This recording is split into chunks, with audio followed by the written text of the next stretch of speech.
Subscribe करिए हमारे channel target UP TET CTET को और बेल आइकन को दबाइए। हेलो फ्रेंड्स, मैं रेनू स्वागत करती हूँ आप सभी भावी अध्यापक एवं अध्यापिकाओं का आपके अपने channel target UP TET CTET में। दोस्तों, आज की वीडियो में मैं आपके सीटेट एग्जाम 2016 के पेपर के सोल्यूशन को लेकर के आई हूँ। दोस्तों, ये आपका पेपर हुआ था सितंबर 2016 में। तो चलिए स्टार्ट करते हैं इसको हम। यहाँ पर देखिए, आप पहला क्वेश्चन है आपके चाइल्ड डेवलपमेंट एंड पेडागोजी का। विद्यार्थियों में संप्रत्यात्मक विकास को प्रोत्साहन देने के लिए निम्नलिखित में से कौन सी विधि सबसे प्रभावी है? Which of the following is the most effective method to encourage conceptual development in the students? विद्यार्थियों को बहुत से उदाहरण देना और उन्हें तर्क शक्ति का उपयोग करने के लिए प्रोत्साहित करना। जब तक विद्यार्थियों में वांछित संप्रत्यात्मक परिवर्तन न हो जाए तब तक दंड का प्रयोग करना। दंड का प्रयोग, ये तो ऑप्शन गलत हो गया। फिर है पुराने प्रत्ययों से किसी संदर्भ के बिना नए प्रत्ययों को अपने आप समझा जाना चाहिए। तो ऐसा हो ही नहीं पाएगा। जब तक पुराने प्रत्ययों को बच्चा सही से नहीं समझेगा तब तक वो नया कैसे सीखेगा। याद करने के लिए कहकर विद्यार्थियों के गलत विचारों को सही विचारों पर बदलना तो रटवाना भी नहीं है बच्चों से। तो राइट आंसर क्या हो गया? विद्यार्थियों को बहुत से उदाहरण देना, यानी कि give students multiple examples and encourage them to use reasoning, यानी कि बच्चों को हम बहुत सारे एग्जाम्पल देते हैं और उन्हें रीजनिंग यानी कि तर्क शक्ति का उपयोग करने के लिए प्रोत्साहित कर रहे हैं। उन्हें सोचने के लिए, उन्हें खोज करने के लिए, उन्हें कुछ नया निर्माण करने के लिए प्रोत्साहित करते हैं। तो ये सबसे अच्छा एग्जाम्पल हो जाएगा। इसके बाद क्वेश्चन नंबर 2 पे आते हैं। प्राथमिक विद्यालय के बच्चे उस वातावरण में सबसे प्रभावी ढंग से सीखेंगे। किस वातावरण में सबसे प्रभावी ढंग से सीखेंगे? यहाँ पर इंग्लिश में भी हम देख लेते हैं। Primary school children will learn most effectively in an atmosphere. तो जहां मूल रूप से पढ़ने, लिखने और गणित की संज्ञानात्मक कुशलताओं पर ही ध्यान का केंद्र होता है और बल दिया जाता है। Where the focus on stress are only on mastering primary cognitive skills to reading, writing and mathematics. जहां शिक्षक सारे अधिगमों में आगे होता है और विद्यार्थियों से निष्क्रिय रहने की अपेक्षा करता है। तो ये ऑप्शन तो गलत ही हो गया, क्योंकि अगर बच्चे निष्क्रिय रहेंगे तो बच्चे कुछ सीख नहीं पाएंगे। जहां उनकी संवेगात्मक आवश्यकताओं की पूर्ति होती है और वे अनुभव करते हैं कि वे महत्वपूर्ण है। फिर है जहां शिक्षक एकाधिकारवादी होता है और स्पष्ट आदेश देता है कि क्या करना चाहिए। तो टीचर केवल अगर आदेश देंगे तो इससे बच्चे कुछ सीख नहीं पाएंगे। तो यहाँ पर जो राइट आंसर है वो है जहां उनकी संवेगात्मक आवश्यकताओं की पूर्ति होगी। संवेगात्मक आवश्यकताओं की पूर्ति का मतलब ये है कि उन्हें जो विषय अच्छे से आते हैं उन पर टीचर और भी मेहनत करेंगे। इसके अलावा जो उन्होंने अनुभव किया है, वे जो भी अनुभव वो स्कूल में लेकर के आए हैं, अपना पिछला अनुभव, उसको शिक्षक महत्वपूर्ण मानते हैं। यानी कि सभी बच्चों के अनुभवों को वो सुनते भी हैं। किसी भी टॉपिक पर अगर क्लास में आपके 30 बच्चे हैं तो 30 बच्चों की क्या राय है ये जानना आपके लिए बहुत जरूरी है। तो जो भी एक्सपीरियंस वो अपने अपने आसपास के एनवायरनमेंट से ले करके आए हैं उस पर आपको ध्यान देने की जरूरत होती है।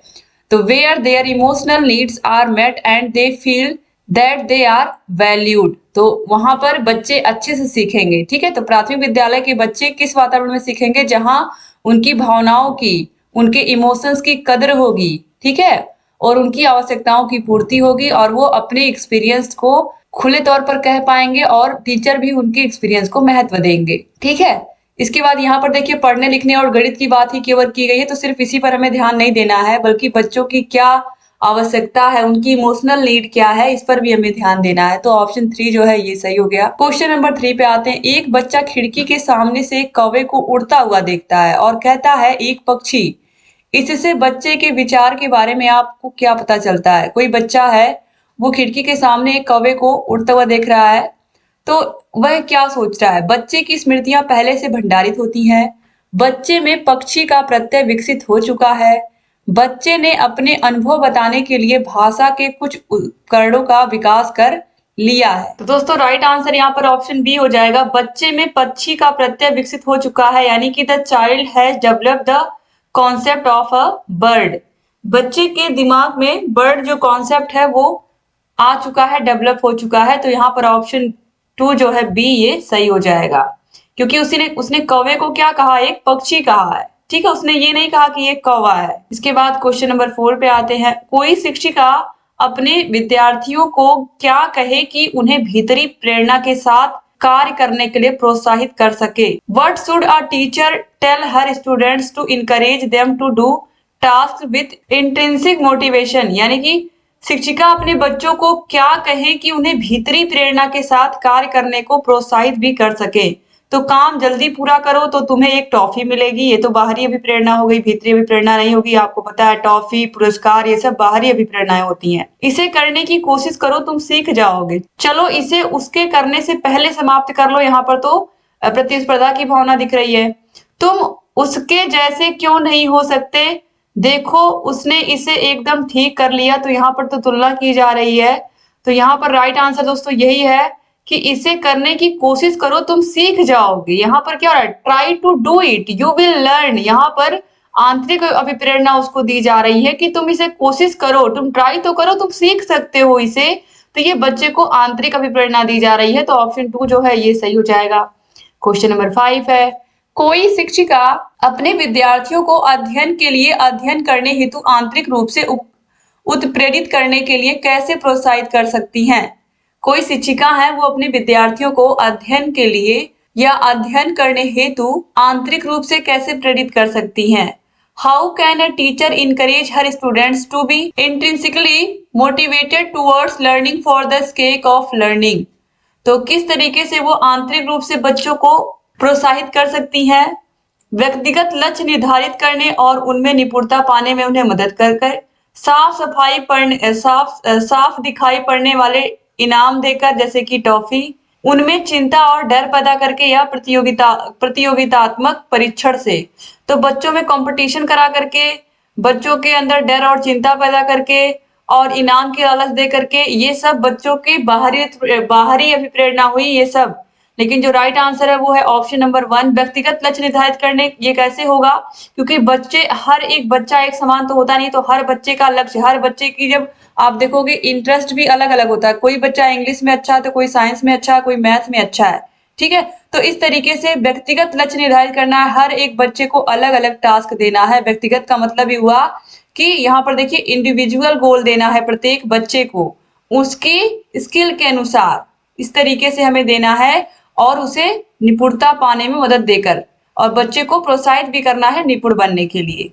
क्वेश्चन नंबर 6 पे आते हैं, किसी प्रारंभिक कक्षा में प्रभावशाली शिक्षक का उद्देश्य विद्यार्थियों को उत्प्रेरित करना होगा। In an elementary classroom an effective teacher should aim at the students to be motivated. दंडात्मक उपायों का प्रयोग करके जिससे वे शिक्षक का सम्मान कर सके। यानी कि एक यहाँ पर देखिए प्रारंभिक कक्षा की बात, यानी कि 1 to 5 की बात की जा रही है। प्रभावशाली शिक्षक का उद्देश्य विद्यार्थियों को उत्प्रेरित करना होगा। किस प्रकार से? उन्हें दंडात्मक उपायों का प्रयोग करके उनके लिए तो गलत हो गया। ऐसे काम करने के लिए जिससे परीक्षा के अंत में वे अच्छे नंबर पा सके। केवल अच्छा नंबर पाने के लिए तो बच्चे स्कूल आते नहीं है। सीखने के लिए, जिससे वे जिज्ञासु बने और सीखने के लिए ही सीखना पसंद करें। फिर है रट कर याद करना, तो रट कर तो वैसे ही गलत हो गया। तो सीखने के लिए जिससे वे जिज्ञासु बने और सीखने के लिए सीखना पसंद करें। ठीक है, तो यही एक प्रभावशाली शिक्षक का कक्षा में उद्देश्य होना चाहिए और विद्यार्थियों को इसी प्रकार से उत्प्रेरित करना चाहिए कि जिससे वो सीखने के लिए क्या हो, उस जिज्ञासु बने, उनके अंदर खुद एक नॉलेज की सीख हो, भूख हो, खोज हो कि वो खुद कोई ना कोई चीज खुद से सीखना चाहें। To learn so that they become curious and love learning for its own sake. यानी कि वो सीखने के लिए सीखना पसंद करें, वो खुद के लिए सीखना पसंद करें, उन्हें इतना अच्छा लगने लगे पढ़ाई। इस तरीके से शिक्षक को सिखाना चाहिए। तो वही शिक्षक प्रभावशाली शिक्षक कहलाता है, जो बच्चों को इस तरीके से पढ़ाता है कि बच्चे जिज्ञासु बने और वे सीखना पसंद करें। क्वेश्चन नंबर 7 पे आते हैं, निम्नलिखित में से कौन सा उदाहरण प्रभावशाली विद्यालय की प्रथा का है? Which of the following is an example of effective school practice? व्यक्ति सापेक्ष अधिगम, प्रतियोगितात्मक कक्षा, निरंतर तुलनात्मक मूल्यांकन या फिर शारीरिक दंड। दोस्तों यहाँ पर राइट आंसर हो जाएगा ऑप्शन नंबर 1, व्यक्ति सापेक्ष अधिगम। यानी कि सबसे अच्छा जो प्रभावशाली विद्यालय की प्रथा है वो यही है, effective school practice, individualised learning. प्रत्येक बच्चे को उसकी क्षमता के अनुसार, उसकी योग्यता के अनुसार, उस बच्चे की रुचि के अनुसार उसको शिक्षा दी जाए। तो ये व्यक्ति सापेक्ष अधिगम में ही पॉसिबल है। इंडिविजुअल जो लर्निंग होती है उसी में पॉसिबल है कि प्रत्येक बच्चे को उसकी रुचि के अनुसार शिक्षा दी जाए और यही प्रभावशाली विद्यालय की प्रथा है। यानी कि यही है इस इफेक्टिव स्कूल प्रैक्टिस, जहाँ पर हर एक बच्चे की नीड के अनुसार, आवश्यकता के अनुसार उसको शिक्षा दी जाए। ठीक है।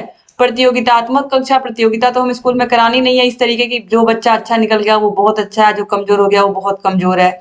तुलनात्मक मूल्यांकन तो कभी नहीं करना, ये हमेशा गलत ही रहेगा और ये भी गलत ही रहेगा हमेशा। ये तीनों ही हमेशा ही आप गलत ही पाओगे, इन तीनों को जहां भी आप देखोगे किसी भी क्वेश्चन के ऑप्शंस में। क्वेश्चन नंबर 8 है, विकास का सिर्फ पदाभिमुख दिशा सिद्धांत व्याख्या करता है कि विकास इस प्रकार से आगे बढ़ता है। The cephalocaudal principle of development explains how development proceeds from, यानी कि जो डेवलपमेंट है, जो विकास है, वह किस तरीके से आगे बढ़ता है। जो सिर्फ पदाभिमुख दिशा सिद्धांत है वह क्या बताता है कि विकास किस तरीके से होता है, सिर से पैर की ओर, हेड टू टो, ग्रामीण से शहरी की ओर, तो इससे कोई मतलब ही नहीं है। सामान्य से विशिष्ट की ओर, विशिष्ट कार्यों की ओर, या भिन्न से एकीकृत कार्यों की ओर। दोस्तों राइट आंसर है सिर से पैर की ओर, हेड टू टो, ये बिल्कुल सही है। इस सिद्धांत में यही कहा गया, सिर पदाभिमुख, यानी कि क्वेश्चन में ही आंसर छिपा हुआ है, सिर यानी कि सिर हो गया, पदाभिमुख यानी कि पैर की ओर।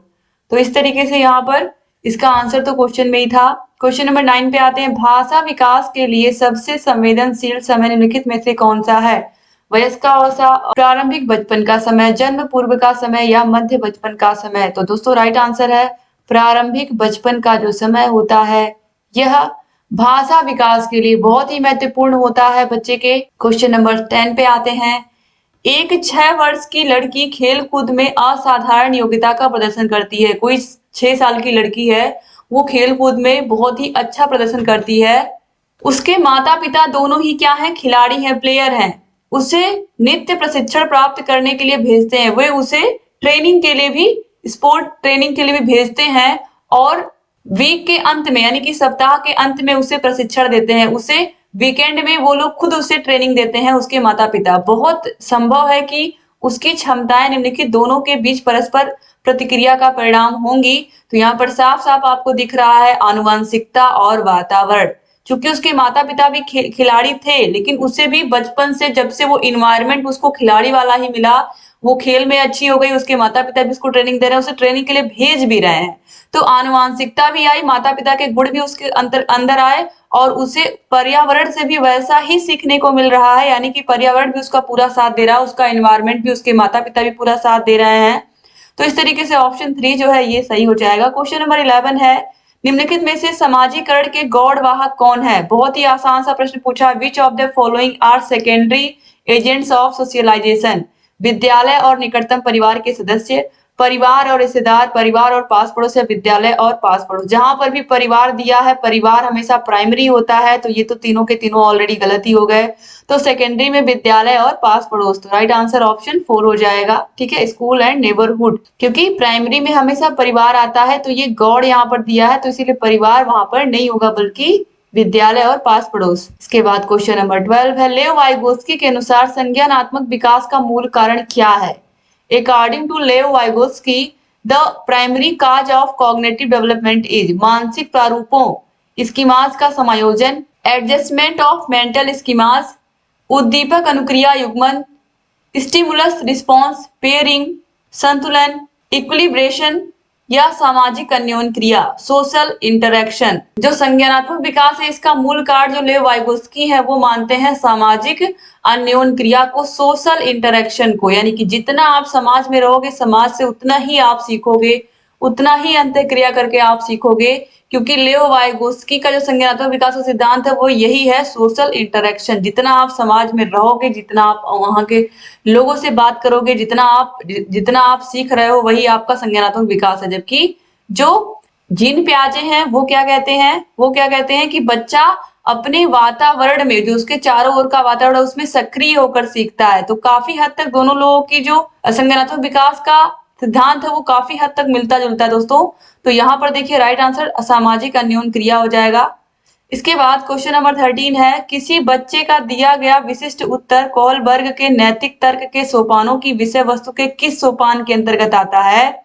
यदि आप ईमानदार हैं तो आपके माता पिता आप पर गर्व करेंगे, इसलिए आपको ईमानदार रहना चाहिए। अच्छी लड़की, अच्छा लड़का अनुकूलन, कानून और व्यवस्था अनुकूलन, दंड आज्ञाकारिता अनुकूलन या सामाजिक संकुचन अनुकूलन। दोस्तों ये आएगा सामाजिक संकुचन अनुकूलन के अंतर्गत, क्योंकि यदि आप ईमानदार हैं तो आपके माता पिता भी आप पर गर्व करेंगे, इसलिए आपको क्या रहना चाहिए, ईमानदार रहना चाहिए। यह कथन सामाजिक संकुचन अनुकूलन के तहत आता है। यह कोहल वर्ग के नैतिक तर्क के सोपानों में से है। इस सोपान के अंतर्गत उचित कार्यों को आलोचनात्मक ढंग से समझकर समस्त समुदाय के द्वारा स्वीकृत किए गए सामान्य व्यक्तिगत अधिकारों व मानदंडों के रूप में परिभाषित करने की प्रवृत्ति आ जाती है। ठीक है, तो ये समाज में ये पूरा ये जो लाइन बोली गई है यहाँ पर एक्सेप्ट किया गया है, तो ये सामाजिक संकुचन अनुकूलन है। ठीक है, इसके बाद आगे बढ़ेंगे। क्वेश्चन नंबर 14 है, जीन पियाजे के अनुसार अधिगम के लिए निम्नलिखित में से क्या आवश्यक है? जीन पियाजे के अनुसार अधिगम के लिए, सीखने के लिए क्या आवश्यक है? यहाँ पर जीन पियाजे की बात की गई है। जीन पियाजे ने सीखने के लिए किसे नेसेसरी माना है? ईश्वरीय न्याय पर विश्वास, तो ये तो स्पिरिचुअल हो गया।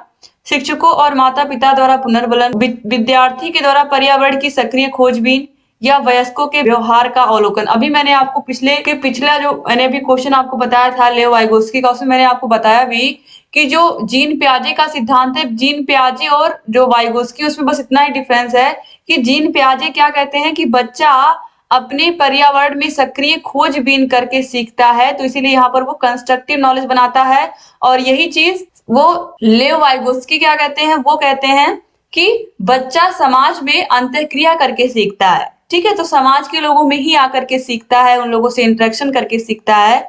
और शिक्षार्थी के द्वारा पर्यावरण की सक्रिय खोजबीन, ये किसने कहा है? जीन पियाजे ने। बच्चा सक्रिय होकर के ही सीखता है, तो active exploration of the environment by the learner, शिक्षार्थी द्वारा पर्यावरण की सक्रिय खोजबीन, सक्रिय रहता है बच्चा, खोजबीन करता है। तो इस तरीके से यही है अधिगम, सबसे बेहतर तरीके से बच्चा तभी अधिगम कर पाएगा जब वो सक्रिय होकर के खोजबीन करके खुद सीखेगा। क्वेश्चन नंबर 15 पे आते हैं। जीन पियाजे के अनुसार प्रारूप यानी कि स्कीमा निर्माण वर्तमान योजनाओं के अनुरूप बनाने हेतु नवीन जानकारी में संशोधन और नवीन जानकारी के आधार पर पुरानी योजनाओं में संशोधन के परिणाम के रूप में घटित होता है।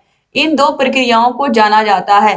According to the Jean Piaget, schema building occurs as a result of modifying new information to fit existing schemas and by modifying old schemes as per new information. These two processes are known as सामीकरण और संशोधन के रूप में, समावेशन और समायोजन के रूप में, समायोजन और अनुकूलन के रूप में, या समावेशन और अनुकूलन के रूप में। दोस्तों राइट आंसर है ऑप्शन नंबर 4, समावेशन। दोस्तों जो जीन पियाजे हैं उनके अनुसार जो स्कीमा होती है, स्कीमा का निर्माण वर्तमान योजनाओं के अनुरूप बनाने हेतु नवीन जानकारी में संशोधन, समायोजन होता है तथा नवीन जानकारी के आधार पर पुरानी योजनाओं में संशोधन समावेशन के परिणाम के रूप में घटित होता है। ठीक है, तो इस तरीके से यहाँ पर ऑप्शन 4 जो है ये सही हो जाएगा। क्वेश्चन नंबर 16 है, किसी प्रगतिशील कक्षा की व्यवस्था में शिक्षक एक ऐसे वातावरण को उपलब्ध कराकर अधिगम को सुगम बनाता है जो in a progressive classroom setup the teacher facilitates learning by providing an environment that discourage inclusion, encourage repetition, promotes discovery, या इट रिस्ट्रिक्टिव। तो यहाँ पर रिस्ट्रिक्टिव, डिस्करेज, इनकरेज, रिपीटेशन ये सब गलत हो जाएंगे, क्योंकि राइट आंसर क्या होगा? प्रमोट डिस्कवरी, खोज को प्रोत्साहन देना या खोज को प्रोत्साहित करता है। एक शिक्षक ऐसा वातावरण बच्चों को देता है जिससे बच्चों के खोज को प्रोत्साहन मिलता है और बच्चे अच्छे से सीख पाते हैं। तो एक जो शिक्षक है वो एक ऐसे वातावरण को उपलब्ध कराए, बच्चों को ऐसा इन्वायरमेंट दे जिससे बच्चे लर्निंग अच्छे से कर पाए, और ये खोज को प्रोत्साहन देना यानी कि खोज को प्रोत्साहन देने से ही ये पॉसिबल हो पाएगा। तो ये सबसे अच्छा एग्जाम्पल है और ये एक प्रगतिशील कक्षा की निशानी है, एक प्रोग्रेसिव क्लासरूम सेटअप की निशानी है कि बच्चे खोज करके सीख रहे हैं, उनके खोज को प्रोत्साहन दिया जा रहा है। तो उनके खोज को प्रोत्साहन देना ही क्या हो जाएगा? Progressive classroom setup. ठीक है, यानी कि teacher promotes discovery. Question number 17 पे आते हैं। हार्वर्ड गार्डनर का बहुबुद्धि सिद्धांत सुझाता है कि शिक्षक को चाहिए कि विषय वस्तु को वैकल्पिक विधियों से पढ़ाने के लिए बहुबुद्धियों को एक सीमा रेखा की तरह ग्रहण करे। क्षमता भाग्य है और एक अवधि के भीतर नहीं बदलती। हर बच्चे को प्रत्येक विषय 8 भिन्न तरीकों से पढ़ाया जाना चाहिए ताकि सभी बुद्धियां विकसित हो। बुद्धि को केवल बुद्धि लब्धि आईक्यू परीक्षा से ही निर्धारित किया जा सकता है। तो सबसे पहले बहुत गलत है कि बुद्धि लब्धि को सिर्फ हम आईक्यू परीक्षा से ही निर्धारित कर सकते हैं।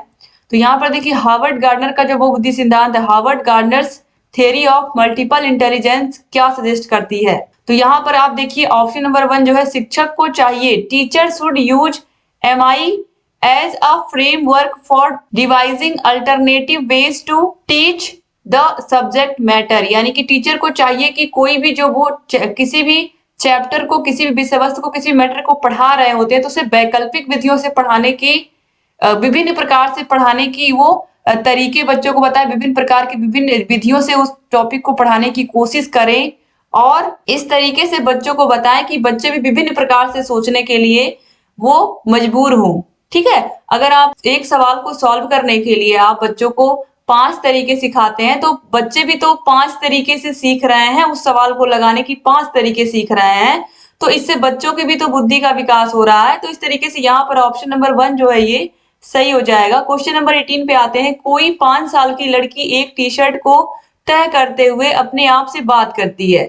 अब कोई 5 साल की लड़की अपने टी शर्ट को तय कर रही है, वो कुछ कोई भी चीज सोच सकती है अपने दिमाग में, स्कूल की बात सोच सकती है, घर की बात सोच सकती है, स्कूल में उसे आज क्या पढ़ाया गया या उसे क्या क्या लर्न करना, उसे होमवर्क क्या मिला, वो भी सोच के अपने आप से वो बात करती है।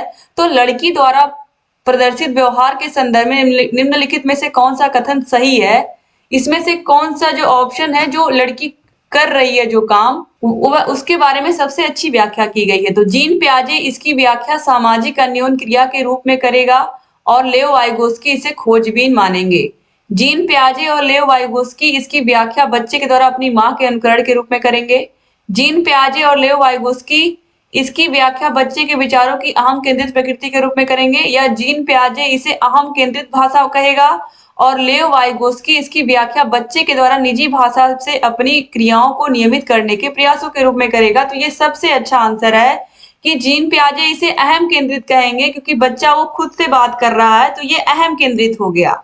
ठीक है, क्योंकि वो खुद से बात कर रहा है, खुद के, क्योंकि यहाँ पर जो छोटा बच्चा होता है वो खुद से तो इस तरीके से अहम केंद्रित होता है। क्यों? क्योंकि अगर उसने खिलौना लिया है, खिलौना खेल रहा है, अगर किसी ने ले लिया उसके खिलौने को तो वो रोने लगेगा। वो अपने सामान पर किसी और का हक किसी और को हक जताते हुए नहीं देख पाता है। तो इस तरीके से वो अहम केंद्रित होता है।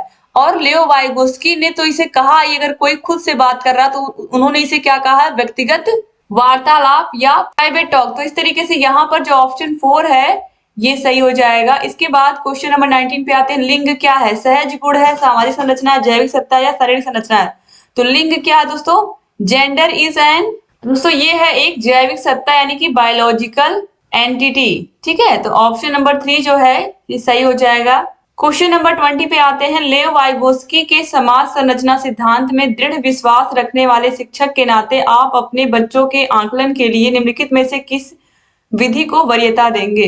As a teacher who firmly believes in social constructivist theory of Lev Vygotsky, which of the following methods would you prefer for assigning your students? तथ्यों पर आधारित प्रत्यास्मरण के प्रश्न, वस्तुपरक बहुविकल्पी प्रकार के प्रश्न, सहयोगी प्रोजेक्ट या मानकीकृत परीक्षण। तो दोस्तों यहाँ पर राइट आंसर हो जाएगा सहयोगी प्रोजेक्ट, यानी कि कोलैबोरेटिव प्रोजेक्ट। जब प्रोजेक्ट पर हम काम करते हैं तो अकेले तो काम करते नहीं है, कई सारे हमारे कलीग भी होते हैं, हमारे सहयोगी भी होते हैं। अगर क्लास में बच्चे कर रहे हैं तो क्लास में बच्चों के साथ कई सारे बच्चे समूह में काम करते हैं, तो इस तरीके से सहयोग की भावना आती है।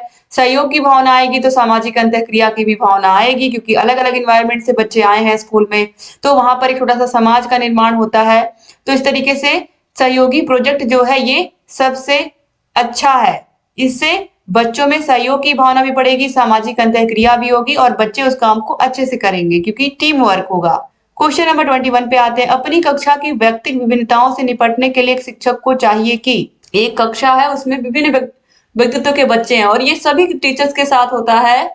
To cater in individual differences in his classroom और टीचर शुड। तो एक टीचर को क्या करना चाहिए अगर उनकी क्लास में विभिन्न व्यक्तित्व वाले बच्चे हैं तो बच्चों से बातचीत करें और उनके दृष्टिकोण को महत्व दें। विद्यार्थियों के लिए कठोर नियम, तो ये तो गलत हो गया।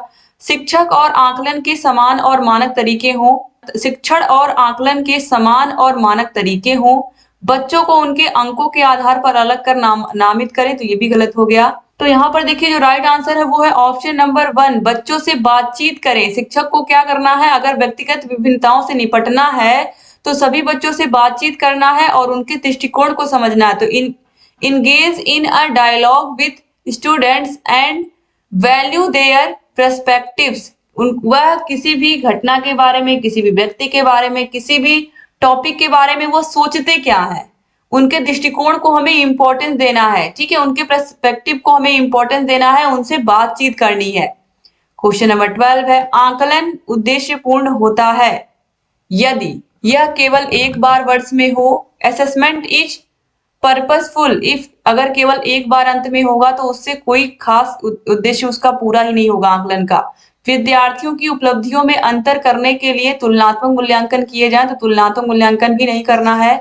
इससे विद्यार्थियों में भय और तनाव का संचार हो, ये भी गलत हो जाएगा। इससे विद्यार्थियों और शिक्षकों को प्रतिपुष्टि यानी कि फीडबैक प्राप्त हो, तो ये सबसे अच्छा ऑप्शन है। क्योंकि आकलन जो असेसमेंट जो है वो इसीलिए होता है कि इससे शिक्षकों को विद्यार्थियों की का फीडबैक मिलता है कि विद्यार्थियों को कहाँ किस विषय में किस जगह पर कहाँ त्रुटियां कर रहे हैं, वो कहाँ गलतियां कर रहे हैं आकलन में, ये टीचर जान लेते हैं।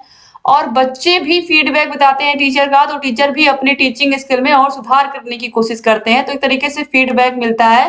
तो ऑप्शन नंबर 4 जो है ये सही हो जाएगा। तो इस तरीके से आप ये भी कह सकते हैं कि आकलन उद्देश्यपूर्ण तब होता है जब आकलन द्वारा बालक को अपनी त्रुटियों का ज्ञान होता है और वह अपनी कमियों को दूर करता है और जिससे शिक्षक को प्रतिपुष्टि प्राप्त होती है।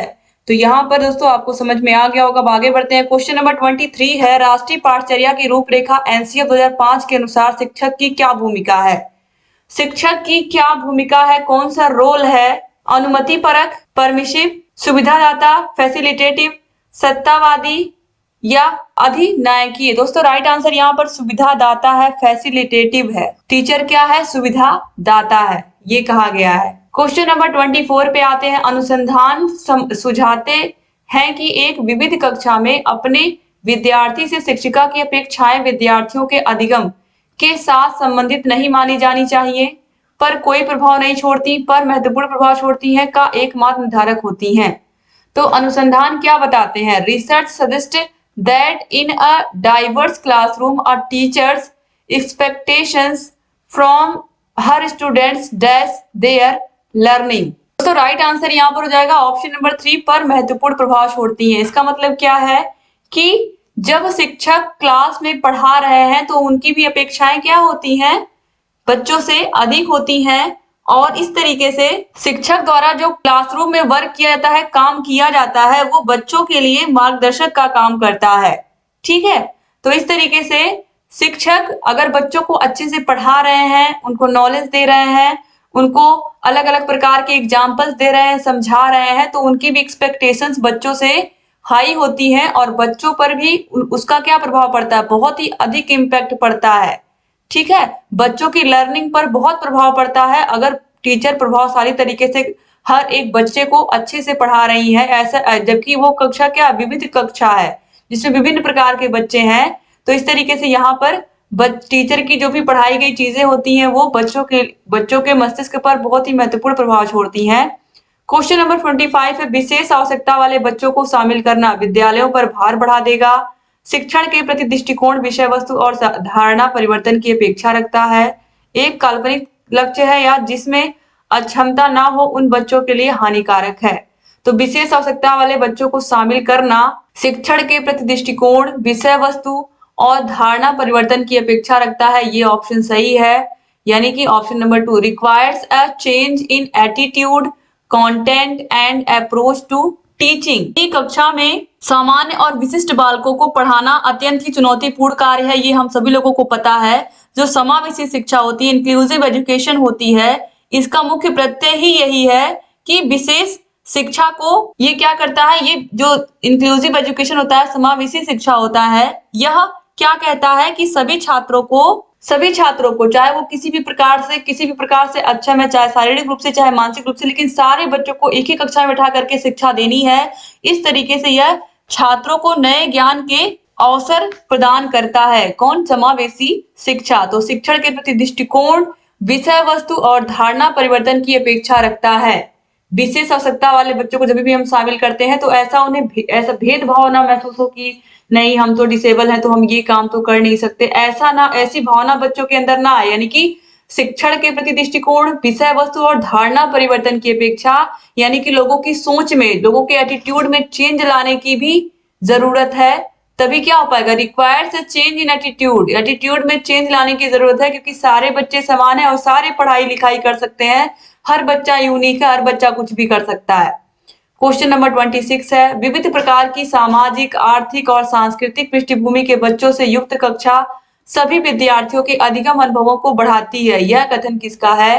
Having a diverse classroom with children from varied social, economic and cultural backgrounds enriches the learning experience of, यानी कि एक ही कक्षा है, उसमें विभिन्न प्रकार के बच्चे क्लास में आते हैं जिनकी आर्थिक, सांस्कृतिक, सामाजिक जो पृष्ठभूमि है, जो बैकग्राउंड है, वो अलग अलग है। कोई बहुत धनी है, कोई थोड़ा गरीब है, किसी के माता पिता दोनों नौकरी कर रहे हैं, किसी के पिताजी केवल नौकरी कर रहे हैं, किसी बच्चे के यहाँ खेती हो रही है। तो इस तरीके से वो अपने अपने यहाँ की संस्कृति, अपने अपने यहाँ की बोलचाल की भाषा, वो सब स्कूल में लेकर के आते हैं। तो क्या ये अनुभव को बढ़ाती है, बच्चों के एक्सपीरियंस को बढ़ाती है? सही, क्योंकि इससे कक्षा अधिक श्रेणीबद्ध दिखाई देती है। गलत, क्योंकि यह अनावश्यक स्पर्धा की ओर ले जाता है। गलत, क्योंकि यह बच्चों के लिए सुविधा उत्पन्न कर सकता है और वे स्वयं को अलग थलग महसूस कर सकते हैं। सही, क्योंकि बच्चे अपने साथियों से अनेक कौशल सीखते हैं। दोस्तों, क्योंकि बच्चे करीब 6 घंटे से 7 घंटे स्कूल में रहते हैं, तो वो अपने सहपाठियों के साथ बोलचाल बातचीत करते हैं, तो इस तरीके से वो अपने सहपाठियों के साथ ज्यादा समय बिताते हैं और इस तरीके से वे अपने अनुभवों को साझा करते हैं और इससे बच्चों का एक्सपीरियंस जो है वो बढ़ता है।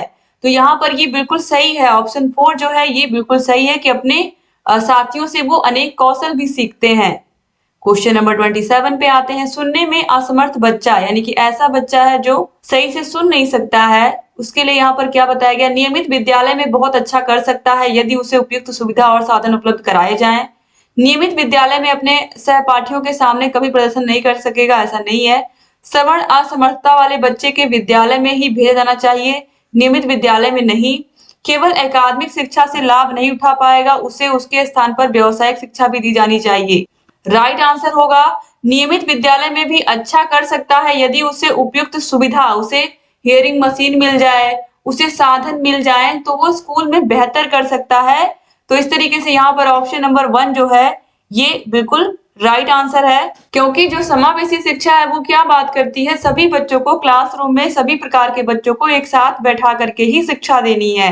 क्वेश्चन नंबर 28 पे आते हैं, निम्नलिखित में से कौन सी विशेषता प्रतिभावान शिक्षार्थी की है? इसमें से कौन सी विशेषता है गिफ्टेड लर्नर की, यानी कि प्रतिभाशाली बच्चे की? वह बहुत ही तुनक मिजाज होता है, वो टेम्पर मेंटल का बच्चा होता है, वह रस्मी व्यवहार करता है जैसे हाथ थपथपाना, डोलना, वह आक्रामक और कुंठित हो जाता है। प्रतिभाशाली बच्चा हम किसको कहेंगे? यदि कक्षा की गतिविधियां अधिक चुनौतीपूर्ण नहीं होती हैं, तो वह कम प्रेरित अनुभव करता है और ऊब जाता है। तो ये बिल्कुल सही है कि अगर कक्षा की गतिविधियां चुनौतीपूर्ण नहीं होती हैं, तो बच्चा क्या हो जाता है? बोर हो जाता है, क्योंकि वो बहुत ज्यादा प्रतिभाशाली है। तो he can feel under stimulated and bored if the class activities are not challenging enough। अगर क्लास की जो एक्टिविटीज हैं चैलेंजिंग नहीं है, चुनौतीपूर्ण नहीं है, तो वह कम प्रेरित अनुभव करता है। वह उसे लगता है कि ये सब तो उसे पहले से ही आता है, तो वो बोर होने लगता है क्लास में। इसीलिए ऐसे बच्चों को समृद्धिकरण कार्यक्रमों के माध्यम से इन्हें नई स्किल सिखाई जाती है स्कूलों में, जो बहुत तेज होते हैं। क्वेश्चन नंबर 29 पे आते हैं, एक शिक्षिका अपनी प्राथमिक कक्षा में प्रभावी अधिगम को बढ़ा सकती है। A teacher can enhance effective learning in her elementary classroom by. कैसे वो बढ़ा सकती हैं? अपने विद्यार्थियों में प्रतियोगिता को प्रोत्साहन देकर। ये तो गलत हो जाएगा, क्योंकि प्रतियोगिता तो यहाँ नहीं करानी है। विषय वस्तु को विद्यार्थियों के जीवन के साथ संबंधित करके, अधिगम में छोटी छोटी उपलब्धियों के लिए पुरस्कार देकर या ड्रिल और अभ्यास के द्वारा। यहाँ पर सबसे अच्छा जो ऑप्शन है वो है ऑप्शन नंबर 2, विषय वस्तु को, connecting the content to the lives of the students, यानी कि बच्चों के जीवन के साथ जब वो संबंधित करके उस कॉन्सेप्ट को पढ़ाती हैं तो बच्चे उसको धीरे धीरे अपने जीवन के साथ वो खुद जोड़ना शुरू कर देते हैं, उस कॉन्सेप्ट को, उस थियरी को जो टीचर पढ़ा रहे हैं वो और भी ढेर सारे एग्जाम्पल इस तरीके से जोड़ लेते हैं और उन्हें पढ़ने में क्या आने लगता है, मजा आने लगता है। ठीक है, तो इस तरीके से अपने जब जो विद्यार्थी हैं वो विषय वस्तु को अपने जीवन से जोड़ने लगते हैं तो जो अधिगम है, जो लर्निंग है वो प्रभावशाली हो जाती है, अधिगम सीखने की जो स्पीड है वो बढ़ जाती है। तो यहाँ पर ऑप्शन 2 सही होगा। क्वेश्चन नंबर 30 पे आते हैं और ये लास्ट क्वेश्चन है। उम्मीद करती हूँ कि आपको वीडियो पसंद आई होगी। बच्चों के बारे में निम्नलिखित कथनों में से कौन सा सही है? बच्चे जानकारी के निष्क्रिय प्राप्त करता है, बच्चे समस्या समाधान करता है, बच्चे वैज्ञानिक शोध करता है, या बच्चे पर्यावरण के सक्रिय अन्वेषक हैं। तो दोस्तों यहाँ पर राइट आंसर हो जाएगा बी, सी और डी। निष्क्रिय प्राप्तकर्ता बच्चे कैसे होंगे? बच्चे तो सक्रिय होकर के सीख रहे हैं ना, तो निष्क्रिय होकर के तो वो कुछ सीख ही नहीं पाएंगे। कोई भी जानकारी वो अगर जिसमें उसका उनका मन ही नहीं लगेगा वो तो उसे सीख ही नहीं पाएंगे। तो यहाँ पर ऑप्शन बी, सी, डी ये तीनों ही सही है। तो बी, सी, डी ऑप्शन 4 में है। तो बच्चे समस्या समाधानकर्ता होते हैं, प्रॉब्लम सॉल्वर्स होते हैं, वे वैज्ञानिक शोधकर्ता होते हैं। ठीक है, यानी कि साइंटिफिक इन्वेस्टिगेटर्स होते हैं। बच्चे पर्यावरण के सक्रिय अन्वेषक हैं। Childrens are explorer of the environment. तो यहाँ पर ऑप्शन नंबर 4 जो है वो सही हो जाएगा। तो इस तरीके से यहाँ पर आप लोगों ने सारे के सारे क्वेश्चंस को देख लिया। उम्मीद करती हूँ कि आपको वीडियो पसंद आई होगी। दोस्तों ये जो आपका पेपर है सितंबर 2016 में हुआ था और 2016 में आपके सीटेट के 2 पेपर हुए थे। तो ये पेपर सॉल्व करवाने के बाद जो दूसरा है उसको भी मैं कंप्लीट सॉल्व करवा दूंगी। अगर चैनल को अभी तक आपने सब्सक्राइब नहीं किया तो प्लीज सब्सक्राइब भी कर दीजिए और बगल में बेल आइकन है उसको भी प्रेस करना मत भूलिएगा ताकि जो भी नई वीडियोस हम बनाते हैं उसका नोटिफिकेशन आपके पास समय से जाए और आप बिना मिस किए हमारे सारे के सारे वीडियोस को ऐसे ही देखते रहें। थैंक यू सो मच दोस्तों वीडियो को पूरा देखने के लिए और आप वीडियो को शेयर कर दीजिएगा अपने कॉलेज फ्रेंड्स को और डिस्क्रिप्शन बॉक्स, कमेंट बॉक्स में आपको सारे के सारे प्रीवियस ईयर वीडियोस की लिंक मिल जाएगी। आप सारे वीडियोस को देखते रहिए और अपनी तैयारी को बेहतर बनाते रहिए दोस्तों। थैंक यू सो मच एक बार फिर से आप सभी का चैनल से बने रहने के लिए और सारे के सारे वीडियोस को पूरा कंप्लीट देखने के लिए। जय हिंद दोस्तों।